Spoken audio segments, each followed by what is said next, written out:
Welcome back, everybody, to VGA. As always, I'm your host, Ultra Magnus. I want to thank everybody for joining me here today.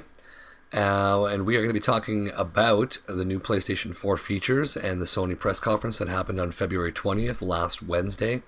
I know I'm a few days late in covering the topic, but hey, that's the way the cookie crumbles sometimes. Unfortunately, after work on Tuesday and on Wednesday, I was fortunate enough to enjoy the musical likings and stylings of Mickey Hart. If you guys are into percussion music, I would highly suggest that you guys go check him out. He is worth listening to. The guy is probably one of the world's foremost drummers. He used to be the drummer for the Grateful Dead, and if you're unfamiliar with them, they are a band that probably toured and had the largest sound system in the world for over 30 years. They are an American band that essentially spread it from the 60s. Needless to say, I'm getting a little off topic here, so let's get straight to the point. We're going to talk about the new PS4 and its features. Now, I'm not going to cover any of the hardware specs and on how powerful the PS4 is. I'm going to talk about the features I think that are going to affect us as players and as consumers, and what I think that Sony is hoping to do with these new features is help to change the way people play games. So we're going to cover just primarily those. Now, one of the first features that they talked about in the press conference that I thought was really cool was the ability to boot straight up. So what I mean when I say that is that it's a straight boot up. There's not going to be any waiting for your system to have to want to boot up to get into a game. You're not going to have to go through menus in order to get to your game or load up a game save. Essentially what happens is it's like the old PlayStations. You have a power button on the back and then another power button or an on-off switch in the front.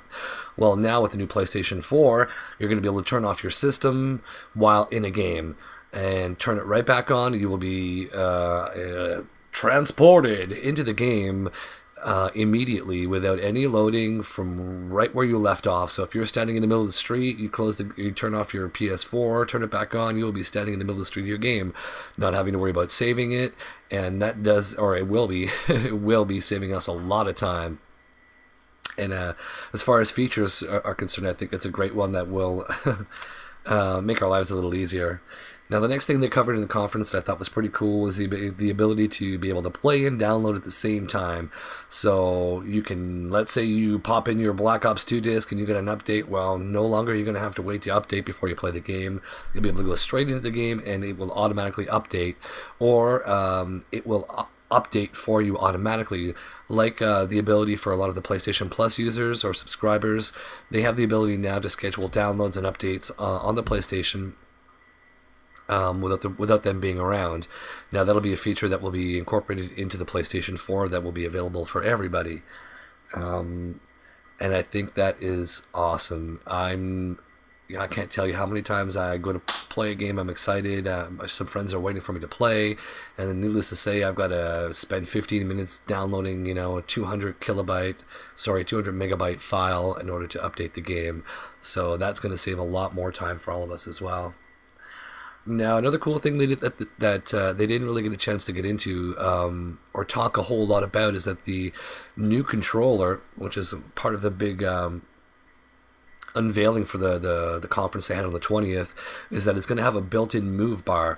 Now, they didn't demonstrate how the move bar would work, but I'm guessing essentially now, rather than having to hold two portions of a move or both move controllers that work in synchronicity, you'll have one built into the controller itself. And I'm guessing to a certain degree it's going to act like the 6-wire Axis controller, but we have yet to see that. It's also going to have a touch-sensitive screen pad like the Vita has on its back. So I guess powering on your PlayStation and whatnot can be done from the controller now, just with a touch of the touch-sensitive pad. I was really hoping that there was going to be an LCD there, but when they unveiled it, and unfortunately we did not get an LCD. So we are getting a touch-sensitive screen that will give us the ability. I mean, I'm not sure what they're going to do with it, because in all honesty, I just, give me a button, for crying out loud. Why do I need a touch-sensitive little area that, I can't really see? There's nothing on it, at least in what they showed us at the conference. All you see is a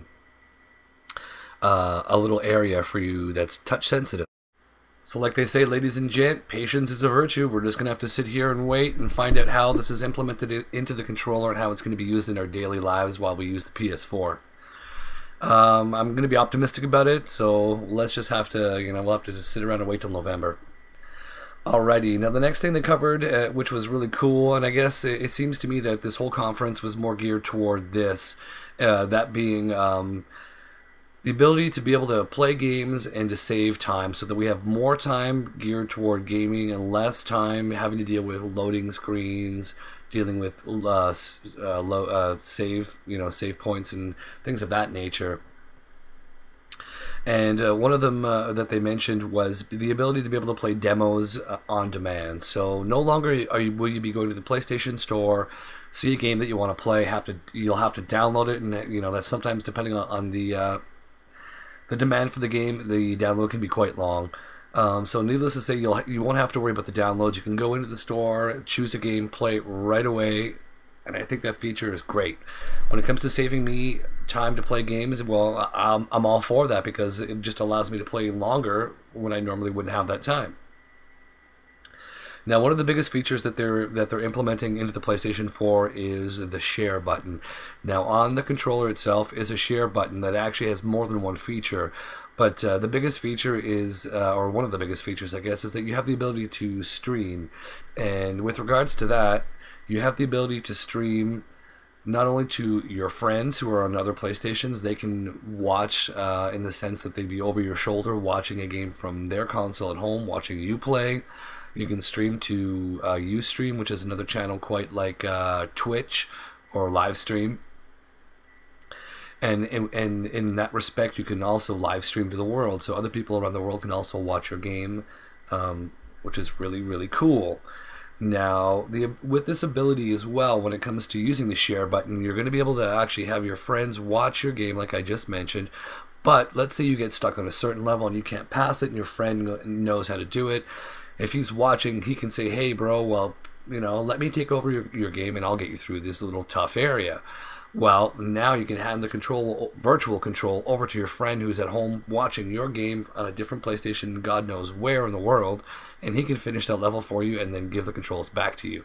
And I think that is a darn cool feature. I think this is going to be something that will definitely be a game changer. It's going to take people who, what it's going to do essentially is change the dynamic of the gameplay. It's going to give people the ability to do things that we couldn't normally do before. And when it comes to things like that, well, those are game changers. We'll just have to see how well it implemented, Sony actually uses it, or how the players react to it. Cool. Now, another cool feature that the PS4 is going to have is that it's going to have remote play. So you can use your Vita to control your PS4. Not that you don't already have some of those features already in the PS3, but the cool thing is, let's say you're playing on your PS4 and the kids come in, or vice versa, your friends come in and they want to take over and you want to finish your game. Well, hey, you can just port your game to your PS Vita, walk into another room or wherever the case may be, and play your game. Now, that is wicked. Now, I guess that's going to be using the Wi-Fi feature, and essentially what happens is that your PS Vita becomes the screen and the controller, and your game is ported through Wi-Fi from the PlayStation 4 to your Vita. And I think this is also part of their plan. They really want to make the PlayStation more of a portable experience, so that when you leave your house, you have the feeling that you're bringing your PlayStation with you no matter where you go.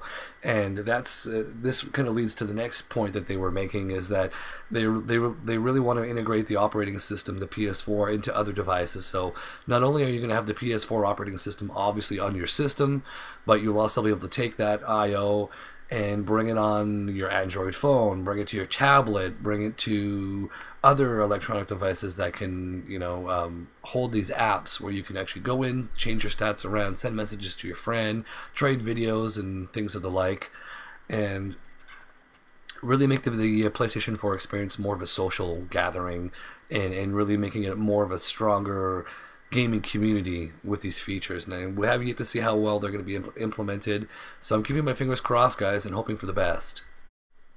Well, guys, that's going to wrap up all the major features that the PS4 had on the unveiling. I hope that it was some cool information and that you guys can soak it in and get excited about the release date, which is in late November. I had a lot of fun giving you guys the info. I hope you guys enjoyed it. Do me a favor, guys, if that's the case, smack the old like button, tell me I did a great job, and I'll keep on doing this. Not that I wouldn't otherwise, but you know how it goes. little bit of motivation is always a good thing for everybody. And please feel free, guys, to leave a comment down below if there's anything that you want to share with me that I may have missed in the conference that you think I should have pointed out. Until then, until next time, until we meet again. From all of us here at VGA, guys, I want to thank you all here for joining me here today. As always, remember, 24/7, 365, the game is on.